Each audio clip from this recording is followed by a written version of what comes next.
Se eu preciso de um banco de dados para testar isso, eu vou lá, subo um container no Docker, ou até mesmo já uso um cluster de banco de dados ali do ambiente de homologação, que só tem dados fakes, né, que a gente utiliza ou vai criando e cadastrando ao longo do tempo. Aqui a gente tem um lema que quando eu entrei o pessoal ficava repetindo direto, e aí quando eu fui pro time de SRE eu falei, caraca, é verdade, tem que continuar repetindo, que é security first. Então, tudo que a gente pratica aqui, a gente tenta olhar primeiro para a segurança, para ver o quanto aquilo pode complicar tanto a imagem quanto a integridade do consumidor, né? Tipo, a imagem da empresa ou a integridade do consumidor.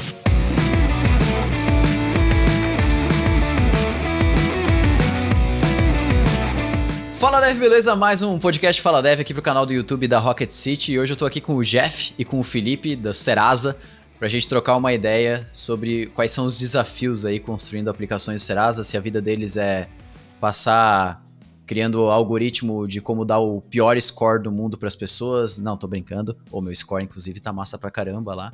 E, galera, eu queria que, antes de mais nada, se vocês pudessem se apresentar, falar um pouquinho da jornada de vocês, o que vocês fazem no Serasa hoje, quais estão sendo os seus maiores desafios pra galera conhecer vocês. Pode ser começando pelo Jeff e depois pelo Felipe. Tá bom. Prazer, pessoal. Eu gosto de falar que meu nome é Jeff, porque Jefferson tem muitas letras, então... hoje eu atuo na área de SRE, engenharia, aqui da Experian, da Serasa, e tenho meus 27 anos, com alguns aninhos de experiência, e sou um apaixonado por operações, mas me considero um mero pupilo desenvolvedor. Então, o pessoal fala que SRE tem que ser desenvolvedor e tal, eu digo que eu sou um pupilo, mas não sou um desenvolvedor, não. O cara só cria script bash ali, os caramba, desenvolver, o cara nunca... Se passar pra ele dar um display flex ali no CSS, eu acho que ele pira, né? Não. O negócio é achar código pra poder descobrir invasão, fazer uma automação, mas esse negócio aí deixa pra vocês. Boa. Vai lá, Felipe. Show de bola. Fala, galera. Não, deixa eu remodelar, né? Fala, Dev. Eu sou o Felipe Xavier, sou líder técnico no time Serasa Limpa Nome. Tenho 23 anos, trabalho com TI já há uns 8 anos. Com foco em back-end, né, sempre, desde o início. Atualmente eu moro em Blumenau, né, trabalho aqui no escritório da Serasa, de Blumenau. Cara, também já trabalhei com diversos tipos de aplicações, desde aplicações desktops até aplicações web distribuídas. Cara, então a gente vai ser um debate bem diverso aí, SRE e líder técnico back-end. Cara, eu queria começar pedindo para vocês que vocês apresentem o Serasa, mas apresentem o Serasa principalmente para quem está ouvindo a gente no âmbito técnico, porque quem olha o Serasa às vezes de fora, pensa, beleza, é o pessoal que fala se meu cartão pode passar ou não pode passar lá, mas cara, é muito além disso, né? Eu queria que vocês contassem um pouquinho o que vocês constroem, quais são os desafios, mostrar um pouco na parte técnica o que é Serasa para quem está ouvindo a gente. Boa. Posso usar? Pode. Você tem boas palavras para falar também de outros pontos. A Serasa, ela é uma empresa gigantesca com feeling de startup. Então, pensa que você fala que startup é uma empresa que gosta de inovações, gosta de tecnologias modernas, frameworks modernos, as buzzwords que a gente ouve por aí, né? Então, a Serasa, ela gosta muito de repetir esses contextos tecnicamente. A gente entende que existem tecnologias para vários cenários e alguns cenários, algumas tecnologias não se aplicam. Então, tecnicamente, nós somos um universo muito dinâmico, tal qual o brasileiro, né? Que em cada região do Brasil tem uma cultura, tem uma maneira de se expressar. A Serasa também é muito disso, né? Em cada cantinho, cada produto, você vai perceber aí uma cultura, um aprendizado técnico em ênfase, né? Então tem gente que gosta mais de um framework X, outro mais Y, mas a gente gosta de dizer que a gente gosta muito de cloud, de automação, de código, enfim, a gente fala muito sobre esses temas, mas tecnicamente é bem diversificado. Concorda, Felipe? Com certeza, né?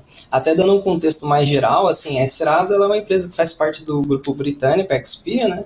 E a Experian ela é focada em B2B, né? Em negócios B2B. Já a Serasa é uma fintech focada no consumidor, né? Que veio ali, tipo, de 2016, que começou esse projeto, né? mais como uma startup. E hoje a gente tem tipo, um portfólio voltado para a melhoria da saúde financeira da população, com diversos produtos. A gente tem lá o famoso Score, o Serasa Score. Depois disso também veio o Serasa Limpa Nome. Jeff quiser depois falar sobre os outros, contextualizar mais um pouquinho. E hoje vocês trabalham em um time específico do Serasa, como o Felipe falou ali que ele trabalha no Limpa Nome, é isso?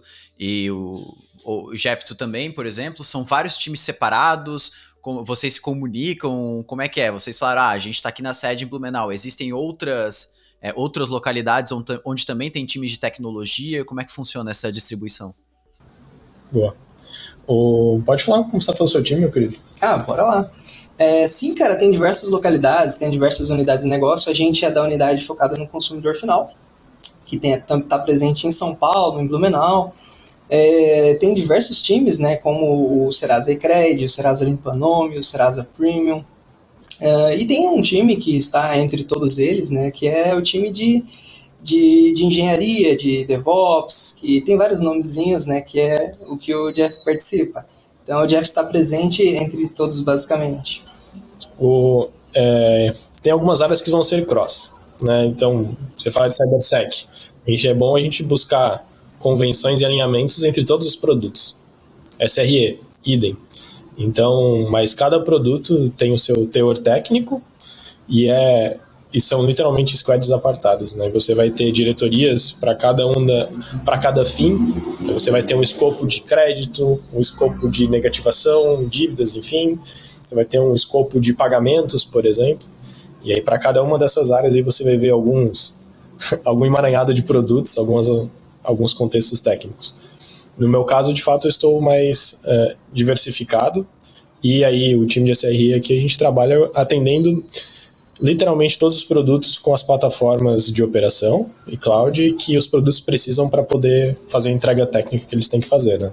É legal ter um back-end aqui e uma pessoa de SRE, de infra, para conversar sobre um dos pontos que eu queria trazer, começando a entrar na parte técnica, digamos assim, porque hoje o Serasa está entre os 10 apps mais baixados do país no ramo de fintechs, e a pergunta que eu queria trazer para vocês é, cara, como escalar tudo isso? Como é que vocês escalam a quantidade de requisição? Porque Serasa é uma coisa que eu acho que qualquer pessoa, pelo menos que tenha acima de 18 anos, conhece. Então, vocês atendem o Brasil todo. Como escalar a infra de vocês, o back-end, que estratégias vocês utilizam, quais são os maiores desafios para conseguir atender tanta demanda? Como comentei anteriormente, né, lá de trás, 2016, a gente veio mais com essa pegada de startup, de inovação, e aí a partir daí a gente começou a olhar muito para a cloud, né, para o que o mercado estava adotando, o que as empresas similares que tinham desafios parecidos, né, estavam usando, e a gente caiu na mesma cestinha ali, a galera de cloud, containers, Kubernetes, aplicações distribuídas, nativas da própria cloud, né. E aí a gente foi começando a evoluir nessa questão. Quando a gente começou ali em 2016, antes no início era tipo 4 milhões de usuários na startup de fato, né? E, cara, do nada um salto gigantesco lá para os seus 30, né? Em 2019. Então isso começa a dificultar a coisa, porque quando uma coisa é você escalar, né? E sabendo que vai ter uma demanda, você vai lá, prepara anteriormente, né? E outra coisa você estar ali no ambiente normal, com a quantidade de usuários X, e do nada você recebe uma pancada, um spike, né, que não era esperado. Então as aplicações precisam ser resilientes, precisam ter uma margem ali de suporte a processamento para que consiga atender toda essa demanda. E não só isso, né? Como a gente, por exemplo, está falando de cloud, tem que ter ali um ambiente, por exemplo, de autoscaling, umas configurações para que suporte isso consiga escalar, né? E não só consiga escalar, mas consiga escalar a tempo de atender toda aquela demanda. Gosto de pensar também, Felipe, que quando a gente fala de ambiente de alta volumetria, a gente também tem que separar as coisas dentro do teu fluxo de aplicação, né? Porque às vezes o pessoal, mesmo que a gente for falar aqui de microserviço, microserviço containerzinho lá, tem uma imagem lá bonitinha rodando. Mas às vezes o teu fluxo transacional, ele está muito amarrado e dependente. Então você tem que pensar, quando você vai falar, por exemplo, de ambiente de alta volumetria, que a experiência do usuário ela não está só em seu serviço tá bem desenvolvido e tá escalável, etc. Cara, às vezes você tem que pensar também que problemas vão acontecer. Então, o teu fluxo principal, ele tem que ser minimamente seguro para que, se a tua aplicação cair, você possa voltar a responder ao teu cliente, que você possa voltar o fluxo para onde estava. Então, segregar as coisas e, por exemplo, enfileirar algumas coisas que precisam ser enfileiradas para você processar em momentos de latência, etc., é muito importante. Então não basta só codar, resolver as regras de negócio. Tem que codar e pensar na arquitetura também para não quebrar outros momentos, né? Que aí não fica nem um pouco legal. Não, total, você tem total razão. E outro ponto, né? Vai de acordo com os design patterns. Às vezes você tem um fluxo ali, cara, que é muito crítico, que ele não pode parar em hipótese alguma, então você aplica alguns padrões ali para que ele seja resiliente, independente do cenário, né? Ele continue funcionando, mesmo que ele pare agora, ele volta depois, mas com tudo, sem perder nada, sem nenhum problema desse tipo. Além da escalabilidade para resposta para os clientes, assim, eu acho que uma das outras coisas que é interessante a gente olhar quando se olha para Serasa é quantidade de dados, talvez que vocês tenham que lidar simultaneamente. E aí eu queria que vocês trouxessem um pouquinho dessa visão, assim, como que vocês trabalham hoje com a imensidão de dados que vocês precisam trabalhar para conseguir obter todas as respostas que o software de vocês precisa, né? Eu acredito que vocês têm que ter, até passar uma percepção para quem está ouvindo a gente, né? Vocês armazenam tudo dentro da infra do Serasa, é um data center próprio, como é que vocês distribuem em questão de banco de dados, como que funciona essa questão dos dados aí dentro do Serasa? Que tu acha de eu falar a parte behind the scenes e você fala a parte mais perto do cliente? Perfeito. O behind the scenes, que ninguém sabe o que acontece, basicamente nós somos uma empresa full cloud, a unidade de negócios consumidor, ela é full cloud, então a gente busca sempre estar em linha com aquilo que o nosso cloud provider pode oferecer de melhor também. Então a gente busca sempre pensar, por exemplo, em uma estrutura de banco de dados que possa ter naturalmente uma persistência garantida e um outscaling de storage, por exemplo, para poder acompanhar o nosso crescimento de base. E a gente também tem que prezar muito pelos tipos de dados versus as engines que a gente tem a opção. Então, eventualmente, você fala que a volumetria é gigantesca, mas dependendo do seu perfil de dado, ou o momento onde esse dado está alocado, ele vai ser melhor estruturado em que tipo de banco de dados, que tipo de engine. Então, aqui a gente tem uma certa variedade de opções de armazenamento dos dados, assim. Então a gente está bem distribuído realmente em RDS, S3, enfim, a gente dá uma transitada aqui em algumas funcionalidades. E aí, a partir desse princípio, a gente começa a trazer o scaling muito orientado também para a parte de cloud, mas quando você trouxe ali de que é on-premises ou não, a gente, só trazendo histórico, reforçando, a Experian, esse grupo britânico que o Filipinho comentou, ela naturalmente é owner do Bureau de Crédito, Serasa, que todo mundo fala, meu nome está na Serasa, está nesse Bureau de Crédito, onde a gente recebe essa informação. E a gente tem uma interação com a Experian, naturalmente, e essa, de fato, é uma unidade de negócios irmã, então a gente conversa com ela, mas tudo que a gente trata de dados dentro de casa, a gente trata com esse contexto Cloud Native.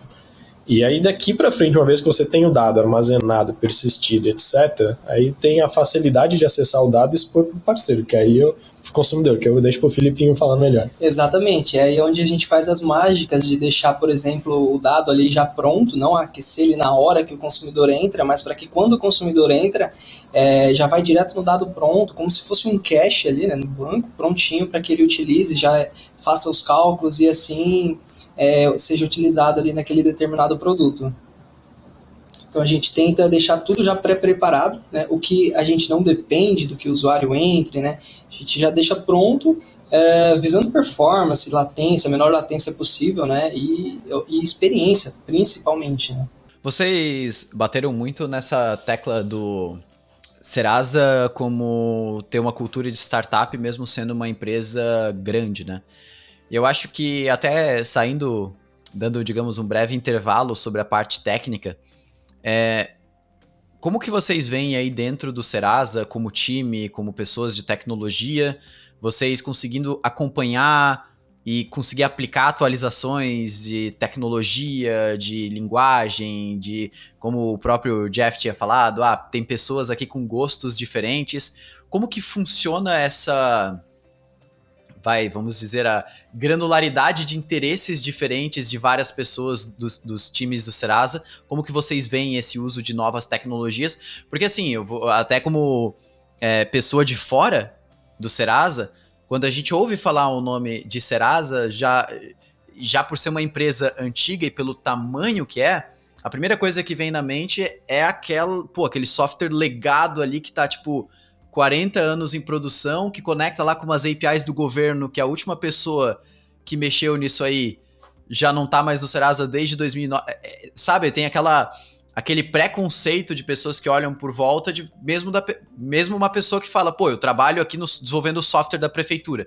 Pô, não quer dizer necessariamente que esse software é uma coisa ruim, é algo ruim. E aí eu queria entender como que vocês veem isso até como devs de dentro do próprio Serasa.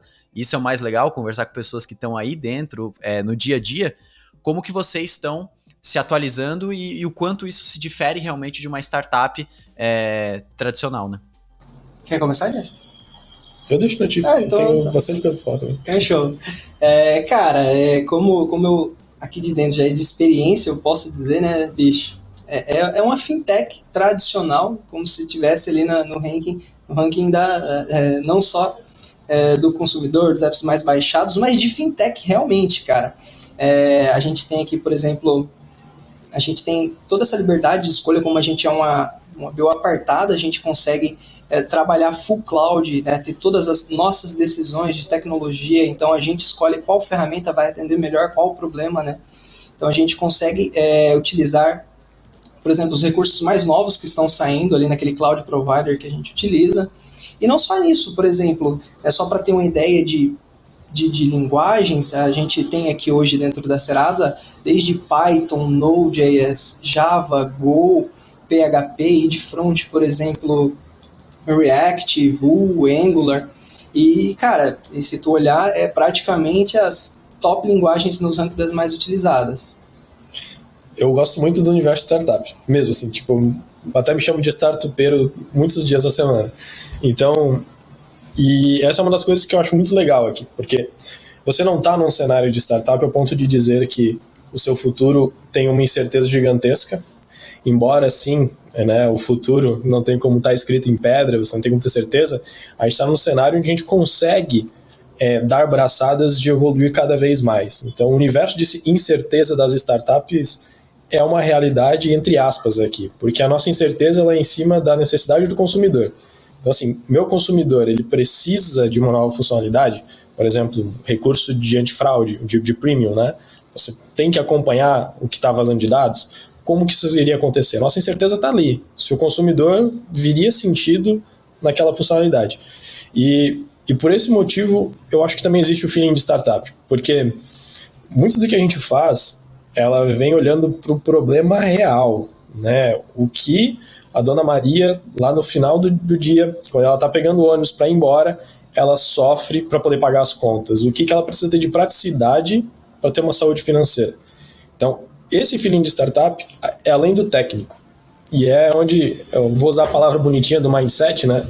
É aí tá o pulo do gato. Então, é importante a empresa continuar amadurecendo o business com esse raciocínio. Acho que isso a gente preza muito aqui em ECS. Então, é um ótimo ponto. E como você falou, putz, mas como que eu trago esse universo Big Tech para o contexto de startup? Nada sai de graça, é óbvio. Então, eventualmente a gente tem que não nos dar ao luxo de certas ações. Por exemplo, a gente quer validar um novo framework, uma nova ferramenta, etc. Não é só fazer, a gente tem que conversar, naturalmente, né? A gente tem que entender até que ponto faz sentido, a gente tem que discutir entre os times, a gente tem muita variedade de time, então a gente também tem, a gente estimula bastante a cultura de chapters para que a gente troque ideia entre essas áreas, e assim como uma startup gosta de ficar organizacionalmente brincando, trocando ideia, etc., a gente tem que estimular isso cada vez mais aqui dentro. Então, é importante a gente falar sobre as soluções, porque uma solução porque ela foi hypada, não necessariamente deve ser implementada. Então aí é maturidade de business, né? Então a gente tem muita variedade de soluções tecnológicas, mas a gente também tem uma maturidade para dizer, será que faz sentido agora? Será que eu devo esperar mais um pouco? Como e onde eu vou implementar essa arquitetura? Então, startup também não quer dizer, no nosso caso aqui, que eu vou fazer a rodo o que eu querer de implementação. Tem alguns controles que a gente acaba tendo que implementar pelo tamanho natural da empresa, né? Total, até complementando, né, é a questão que a gente também olha bastante, é qualidade, né, se a gente está, por exemplo, escolhendo uma ferramenta ali, a gente olha quão longe vai tipo, o suporte dessa ferramenta, tipo um suporte open source, né, o quão seguro ela é, o quão rápido ela corrige bugs, ela responde a vulnerabilidades, a correções desse tipo, porque exatamente, é com a pegada de startup, mas a gente também precisa dar aquela continuidade, então precisa ter toda essa garantia de segurança. Boa. Eu acho legal que vocês citaram isso, porque não necessariamente, né, uma cultura de startup é simplesmente só a cultura do oba-oba, de vamos sair testando e a gente pode falhar o quanto a gente quiser, a gente gasta mais dinheiro do que a gente consegue ganhar. É muito essa questão de, como o Jeff puxou, do time ter a noção de tudo que é desenvolvido precisa estar resolvendo o problema no final, né? E aí a mentalidade de MVP, a mentalidade de validação, eu acho que essas são coisas, às vezes, até mais importantes do que simplesmente trocar de tecnologia todo ano ou ter uma mesa de ping-pong no refeitório. Mas uma das coisas que o Felipe citou, que agora eu acho que é um ponto legal da gente trazer, cara, e é sobre segurança dos dados e do dia a dia de desenvolvimento de vocês também, assim. Porque eu imagino que, assim, as bases de dados de vocês em produção, elas têm muitas informações. Eu queria saber um pouco de como que vocês trabalham com segurança, seja em ambiente de desenvolvimento, o que as pessoas em ambiente de desenvolvimento têm acesso, o que elas não têm acesso, quando o código vai para produção, o que vocês olham? Pô, esse código aqui foi para produção usando uma biblioteca. Como é que é o controle de segurança para que não, às vezes, suba algum código que, pô, vaze milhões de dados aí de muitas pessoas? Acho que deve existir todo um cuidado em relação a isso também, né? Falando em ambiente, né? Por exemplo, aqui a gente tem na máquina do dev, é um ambiente de desenvolvimento, ele tem acessos ali às ferramentas, padrões de código e tal, mas imagina que ele já desenvolveu ali parte da feature ou está avaliando fazer uma POC com ela, né? Subir num ambiente tipo de desenvolvimento mesmo, no Kubernetes ali na cloud, para ele poder testar com uma volumetria maior, para simular um stress test, né, e tal. A gente tem pipelines nesse meio do caminho, né, que faz, por exemplo, varreduras de vulnerabilidades, de não só tipo em imagens Docker, mas também em bibliotecas e libs, né, com esses testes, por exemplo, de performance. A gente pega outros problemas, um exemplo clássico, esses tempos atrás a gente estava utilizando uma lib ali do repositório pip do Python, e a gente acabou pegando que quando a gente subiu para o Kubernetes, ela estava topando 100% de CPU, né? A gente não descobriu de fato se a lib tinha uma vulnerabilidade ou se era maliciosa mesmo, mas que na máquina do dev não acontecia, então você acabou pegando no ambiente isolado, né? Isso foi bem legal. E tem N outros pontos que vai ali desse ambiente isolado, por exemplo, se eu preciso de um banco de dados para testar isso, eu vou lá, subo um container no Docker, ou até mesmo já uso um cluster de bancos de dados ali do ambiente de homologação, que só tem dados fakes, né, que a gente utiliza ou vai criando e cadastrando ao longo do tempo. Aqui a gente tem um lema que quando eu entrei o pessoal ficava repetindo direto, e aí quando eu fui pro time de SRE eu falei, caraca, é verdade, tem que continuar repetindo, que é security first. Então, tudo que a gente pratica aqui, a gente tenta olhar primeiro para a segurança, para ver se o quanto aquilo pode complicar tanto a imagem quanto a integridade do consumidor, né? Tipo, a imagem da empresa ou a integridade do consumidor. E aí a gente começou a entender que segurança, ela tem um arsenal de ferramentas assim que tu pode usar para poder te defender. E aí aqui eu vou desde o mais borda, tipo um AF, até o mais backstage aqui, tipo do caso do Felipe que ele falou, de análise de código, de vulnerabilidade de imagem, enfim. Tem vários arsenais técnicos, mas uma das coisas que é importante pensar também são os padrões e os processos que você tem para falar de segurança, né? Então, por exemplo, quais são os seus padrões? É segregar ambiente? É usar chave de criptografia diferente para cada ambiente? Quem que tem acesso em cada ambiente por padrão? Então, a gente traz essas práticas, padrões, processos, enfim, para o dia a dia do GSS também, para poder deixar claro que não é uma coisa só, de fato, a gente separa os universos, separa as casinhas, e cada casinha tem um contexto ali de contexto técnico, de ambiente, de criptografia, de controle de acesso, enfim. E você falou de startup antes, é importante reforçar. Não dá para também ser restritivo ao ponto de dizer que o desenvolvedor não pode ser um banco de desenvolvimento. Então, a gente trabalha com a flexibilidade de dados em dev, obviamente, o pessoal precisa trabalhar, né? Agora, em produção, não, é extremamente restrito. A gente diz até que banco de dados produtivo é para o sistema, não é para o colaborador. Então, aquilo é para fluxo sistêmico. Então, quem tem que acessar é o sistema. Então, acho que é uma prioridade que a gente fala muito. Cara, tô com um problema, acha no log aí o que está acontecendo, meu querido. O banco de dados é para o sistema. A gente fala bastante sobre isso aqui também, mas é importante ter essa segregação, tá? Eu acho que se eu pudesse dar uma dica, assim, para um SRE que está começando a entrar no universo, seria, cara, começa a pensar as coisas segregadas, o universo como um ciclo de entregas. Você tem um ciclo de desenvolvimento, de homologação, de produção, enfim, e você entendendo esse seu fluxo, você vai começar a botar melhor o que cada um tem que fazer em cada momento. Será que o Felipe tem que acessar o ambiente de produção? Talvez não precise, ele precisa acessar em homologação. Então é bom pensar nisso. Eu tava até, acho que, não sei se era um artigo que eu tava lendo, o pessoal fala muito de DevOps, né, mas eu vi que algumas pessoas se referem até a SecOps também, então o time ter uma cultura de segurança em tudo que faz, em tudo que cria. Então eu acho que em ambientes até como o do Serasa, assim, ainda mais do que em outros ambientes, isso deve ser uma realidade, como vocês mesmos falaram, muito prática, assim, porque qualquer erro, qualquer falha, qualquer malware, qualquer biblioteca que vocês sobem errado, e a gente viu aí vários exemplos de vulnerabilidades sendo expostas na internet nos últimos meses, nos últimos anos, vulnerabilidades muito grandes, assim, cara, isso pode ferrar com muita coisa, né? Ainda mais com a LGPD vindo, tem muita coisa que pode dar errado, né? E aí uma das coisas que eu queria perguntar para vocês vocês citaram um pouco dos desafios que vocês estão tendo hoje diariamente, mas aí talvez mais o Felipe, eu acho que o Jeff consegue complementar. Dentro do Serasa, quais são as coisas que vocês têm que desenvolver mais diariamente? Assim, é mais crude? O que acontece? Porque vocês falam que vocês têm muitos projetos, né? O que esses projetos viram? Quais são os desafios que vocês estão tendo agora, por exemplo? Vou dar um exemplo aqui do Limpa Nome, né? Assim, cara, crude eu acho que é a coisa que a gente menos desenvolve.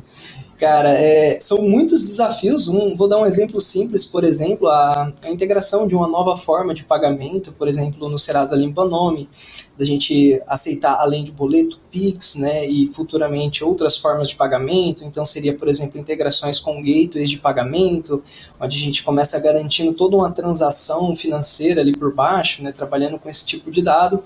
Então são features desse tipo que a gente acaba trabalhando assim diariamente. São features como o Score Boost, Score Turbo, quando o consumidor fecha um acordo e tem ali o seu score aumentado.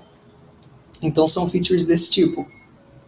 Tem muita inteligência de negócios, que é tipo essas aí que o Felipe falou, cara, vocês já viram o Score Boost, meu, olhem lá, pô, muito massa, recomendo. Mas, além disso, eu vejo os caras aqui, esses devs, e fazendo muito também gestão de eficiência operacional, não só gestão de funcionalidade, não só gestão de endpoint. A gente diariamente, você falou de volumetria e você falou de segurança. São duas coisas que são muito importantes para um fluxo de aplicação. E se você bota esses dois caras juntos ali, num contexto de aplicação muito grande, com features toda a vida saindo, você vai ver que aos poucos isso vai ficando defasado. Então você vai ter que revisar a arquitetura, você vai ter que revisar a especificação, capacidade de entrega, né? Porque a quantidade de clientes diariamente vai aumentando sempre. Então, Eu acho que esses caras aqui não fazem só essa revisão aí de botar feature no negócio, não, cara. Eles dão uma olhada muito boa no quanto o sistema tá aguentando e quanto ele tá sendo eficiente, velho. É um ótimo ponto que tu mencionou, né, Real? Às vezes uma arquitetura que a gente desenvolveu no APOC, num tempo atrás, ela já não é suficientemente escalável hoje em dia. Então a gente pega aquele modelo ali, prepara, desenha, pensa melhor de como ele pode ser mais eficiente ao longo do tempo, né? Como ele vai poder atender mais, ele vai ser acoplável, modular, a ponto de aceitar novas features, né? E assim, como a gente trabalha com esse ambiente, com toda essa segurança e tal, a gente precisa, nesse ambiente de cloud e microserviços, a gente precisa monitorar isso muito bem, a gente precisa ter uma observabilidade muito boa, né? Antes, no monolito lá atrás, era mais fácil, você tinha um lugar só para olhar, né? Mas quando você fala de tracing distribuído em todo um ambiente desses, cara, isso é meio que obrigatório, essencial, você ter ali tipo, um padrão OpenTelemetry entre suas aplicações, onde você, se precisar fazer um filtro, um monitoramento de algum case de erro específico, você simplesmente joga um ID de usuário e consegue filtrar todo o cenário, que é com todo o step onde foi passando aqueles dados, sabe? Cara, eu acho legal que vocês puxaram esse ponto, porque até para quem tá ouvindo a gente aqui, possa ser uma dúvida, né? Até onde vai o trabalho de um back-end dentro do Serasa e a que ponto ele se conecta com o SRE, por exemplo? Até que ponto as coisas se dividem e aí as pessoas começam a assumir coisas diferentes e apenas se comunicar para que as coisas saiam juntas, assim. Até que ponto o trabalho do dev aqui é entregar o código, depois SRE vira. Como é que, até onde as coisas se tocam ou não se tocam? Eu vou começar falando como dev, né? Mas assim, meio que os dois trabalham junto o tempo todo, né? É aquela cultura de DevOps, né? Então é bem legal. Mas o dev, ele basicamente ele cria ali o core, ele cria a aplicação, ele desenvolve, testa, ele containeriza ali. A gente também tem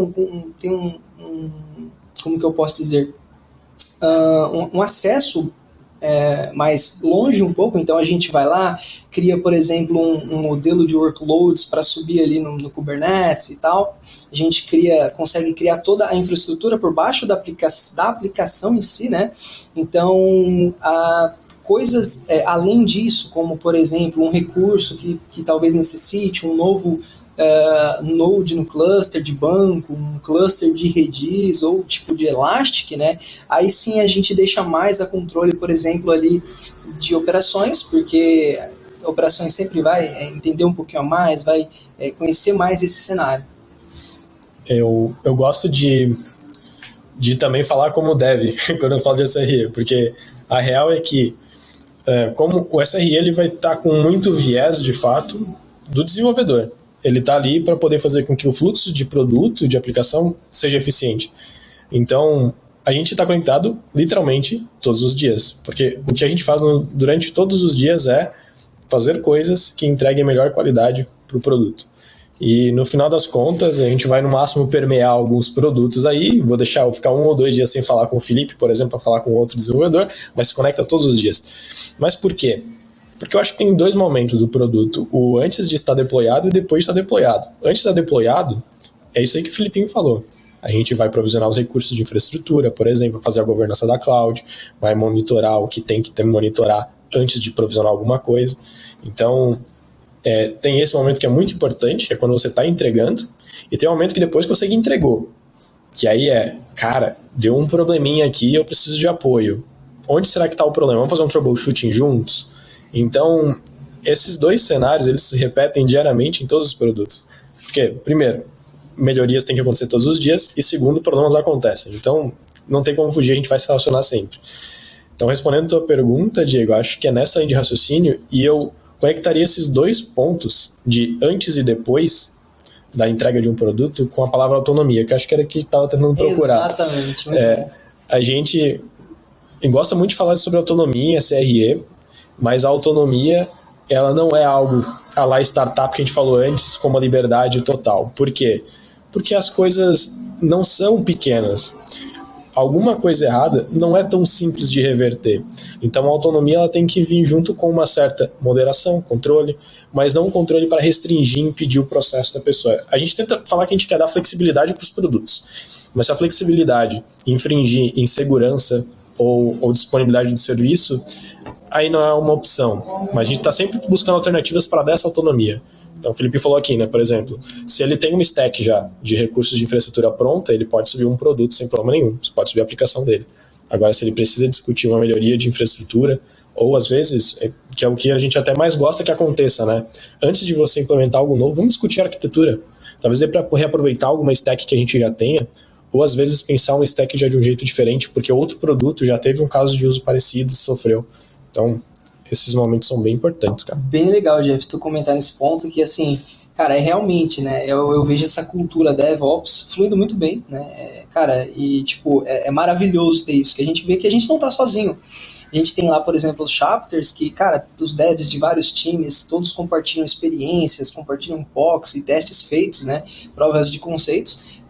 E também, por exemplo, quando tem um desafio bem gigante ali na frente, às vezes o dev, cara, ele não precisa fazer sozinho, a gente pensa assim, quem pode me ajudar?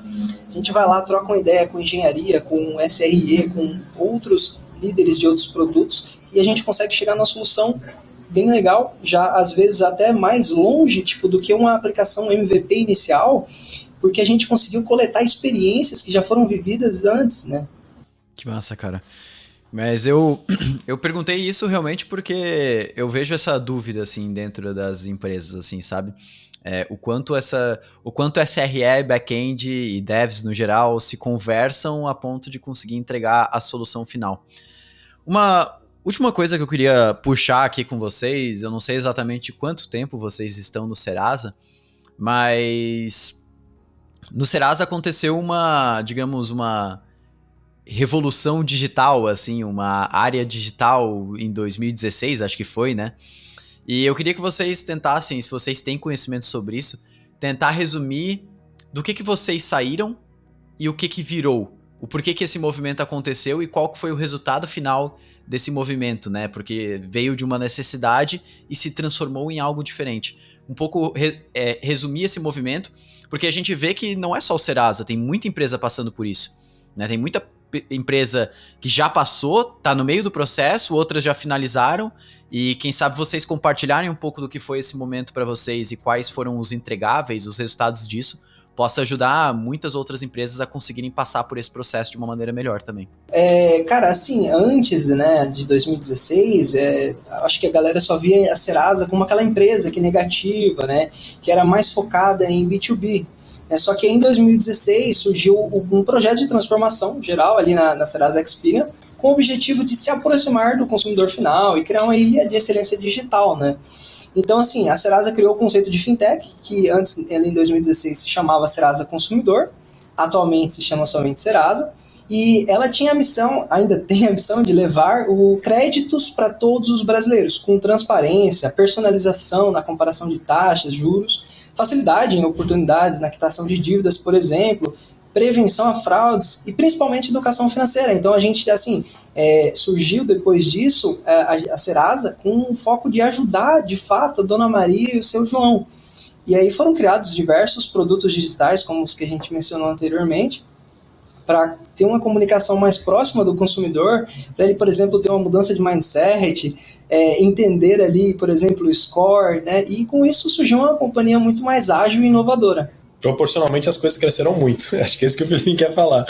Então, assim, a cada ano a gente vai percebendo aqui dentro de casa, né, novas squads, novos produtos sendo entregues, e aí, se eu fosse, você falou assim, como foi esse tempo todo para dar uma dica para alguém que vai começar a escalar assim também, né?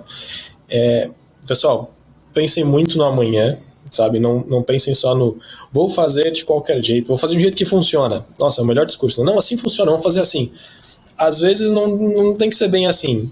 Você não pode ser perfeccionista ao ponto de, no seu primeiro projeto, querer um ambiente com service mesh, com auto scaling, vou usar Spark. Porque isso aí é um buraco de minhoca, né? Porque a pessoa começa entrando, não, vou usar aqui isso aqui. Daí a pessoa conhece uma ferramenta, vou botar isso aqui também. Daqui a pouco, cara, a aplicação tá tipo 643, o cara tá usando Helm, Rancher, Istio, caramba, e tá tipo 2 endpoints ali no final e 100 pessoas acessando.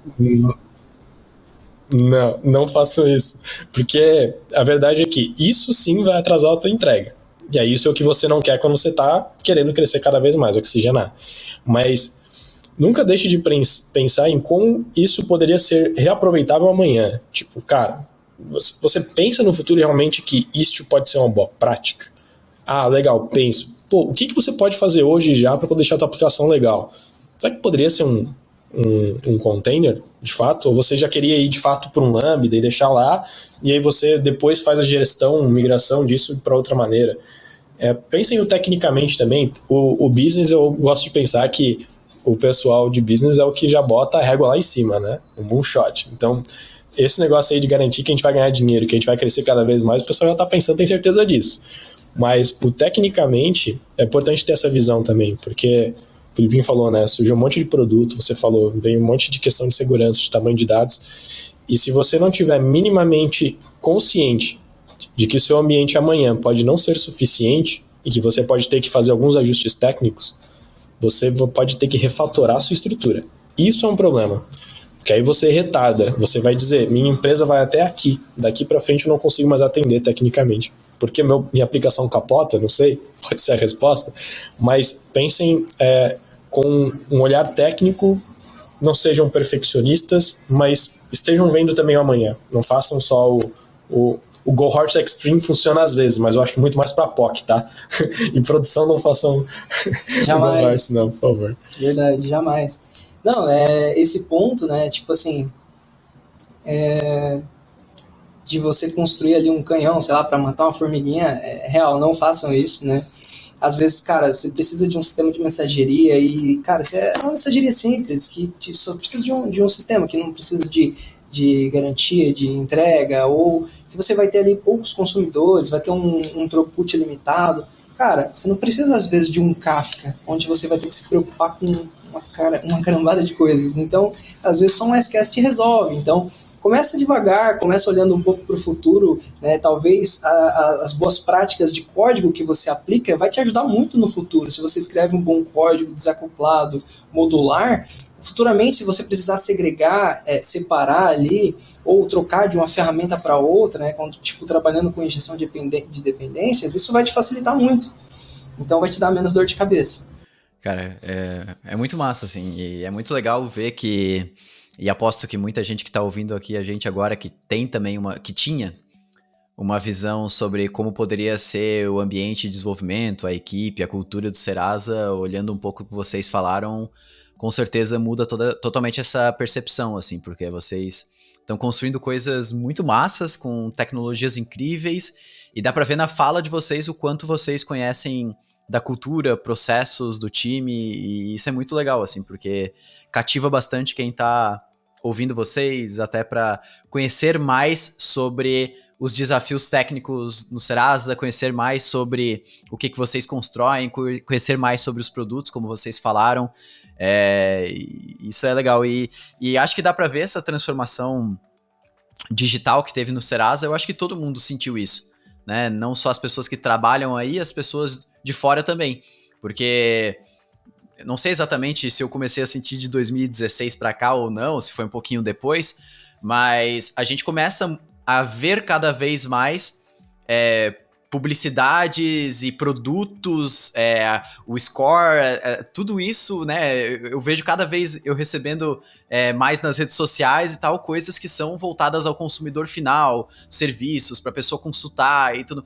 Então tem muitas coisas que antes era aquela caixa preta, né? Que a gente não tinha acesso, que, como vocês falaram, era algo nada amigável para o consumidor final, era algo feito para empresas, como várias empresas são e como várias empresas vão passar por um processo também de aproximação com o consumidor, digamos assim, daqui pra frente, né? Já estão passando e daqui pra frente vão passar ainda mais.